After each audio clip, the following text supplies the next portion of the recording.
So this next question actually came from one of the participants, I think from the Myokin course. So he asked this question to me. I didn't know how to answer, so I'm just going to throw that to you. I love it. Yeah. So we do have this PRI and also PRI Japan logo, all those, chains, and then almost like, different lines there. And then it seems like, there are two parts that are getting twisted. Is there any purposes to that? I have never been asked that question. We did a little rehearsal before we did this segment, and that's the truth. I have not been asked that question. So I'm going to go back into time. And yes, the answer is yes. There is a purpose for that. It was probably the year 2000 and what did we say earlier? 98. 99, I'm guessing.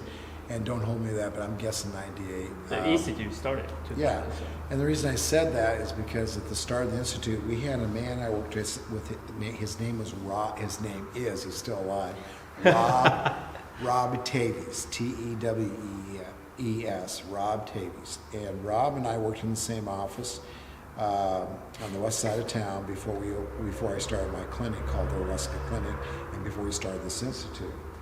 And Rob and I were looking at, we had archaic, old, design technology.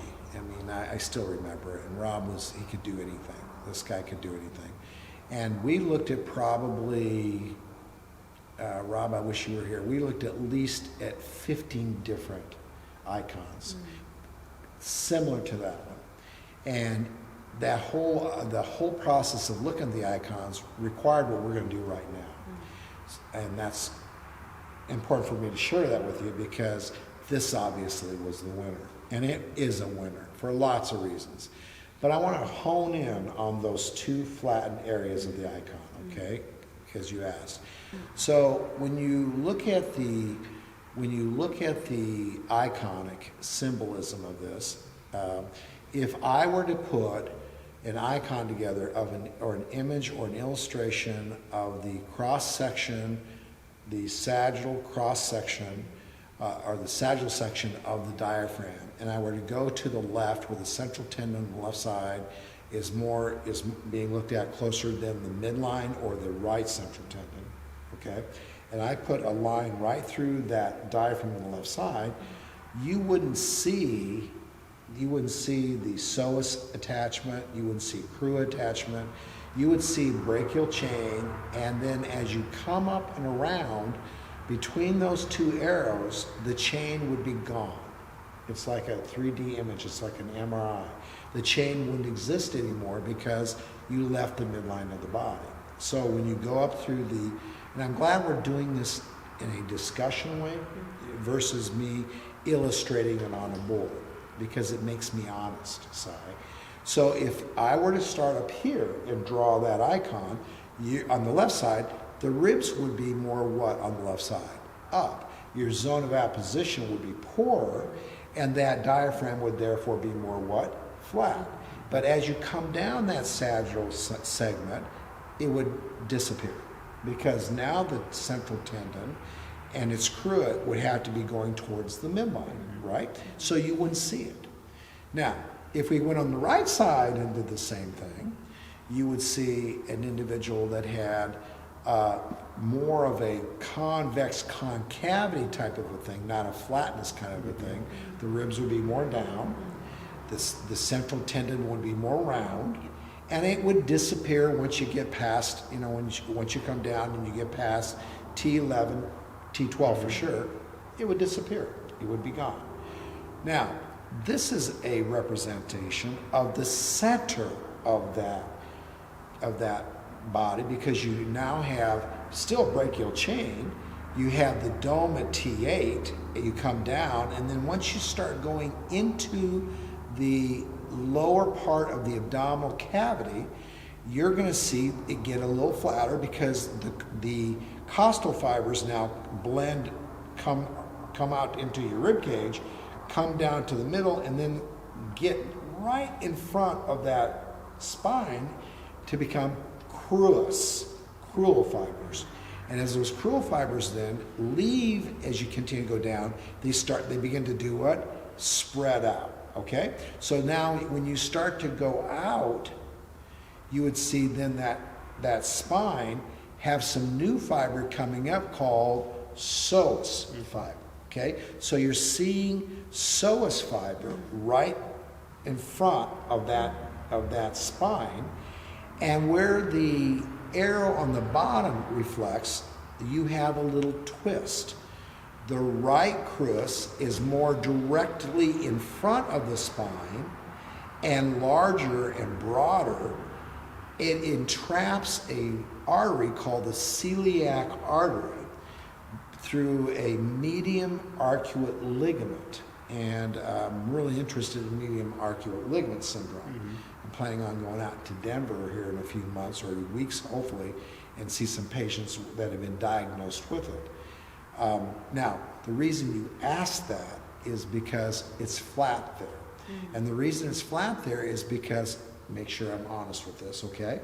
When that right side comes down and the left side doesn't go in front of that spine, it's more out to the side, and you look at this iconic description, this illustration, you're going to see it flat right there because it's not thick and it's slightly what? Twisted. So the crura on the right side, since it attaches to the middle, along with the attachment of the psoas coming from below above between L3 and L2 and L1 and T12 and T11 on the right side, the lower half of your spine, and I think I got this right, is going to the right, and the upper part of that crus is going to the what? Left, resulting in that flattening of that small segment that we drew, that Rob and I drew an icon of. So that arrow is pointing at the level of the median arcuate ligament, which is T11, T12-ish region. The top layer, the top one that's flat side, that top orange, is a reflection of the ligament called, not ligament, excuse me, the central tendon that effaces. When you take a breath of air in, it gets thick because it contracts. But in a rest position, it's going to look like that. It also would get thick if you took the rib cage and you brought it what? Up. And that would bunch up and that would be thick. So that is a good representation of a restful state of the diaphragm and the psoas when things are aligned correctly, and that would be considered an icon of neutrality, which it took many hours of trying to figure out what would the Postural Restoration Institute icon of a brachial chain and an anterior-interior chain look like in the state of what? Neutrality. So that top part is not a twist. It's just a flat. No, it's the tendon. Tendon becoming Of thinner the as diaphragm. it You should. look, if you look at the tendon, that is a healthy diaphragm. When you Because have DOA. when you have in the center of your body, you've got thick in front of that tendon and thick behind that tendon means you've got what? Contractile power. Is that word? Contractility? You have contractility power. Yeah, I love it. But that's one of the first times anybody's asked that question. After 20 plus years, huh? Yeah. That's why I love this. And I had to come to Japan for that. so in Kyoto.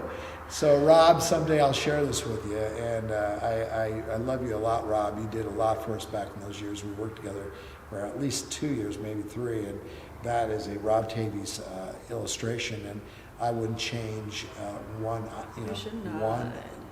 part of that. But it's a little exaggerated when we get in the pelvis. You don't usually see psoases at that angulation. But that's a healthy psoas because that means your pelvis is not what? Anteriorly rotated. It's slightly what? Posteriorly rotated. And it's probably a little too much. But we decided on that one because it demonstrates the quality and the effectiveness of these things called transverse abdominis and IOs and TAs. IOs and transverse abdominis would give you something like that. They are going to pull the pelvis more what? Into a posterior direction as they pull the what? Brachial chain down in an anterior direction. And therefore you're going to get those two thin parts of that one piece of tissue. It's not just fascia and muscle, but it's tissue. It's all tissue. And it would look something like that. We believe it would look like something like that. And now, you will not find anything in Google world that's going to look like that. And we're proud of that because of things that come around and about because of studying that polyarticular chain of activity that is in the midline of your body that truly should reflect healthy posture. You know what? Now I love that logo even more. Yeah, isn't that cool?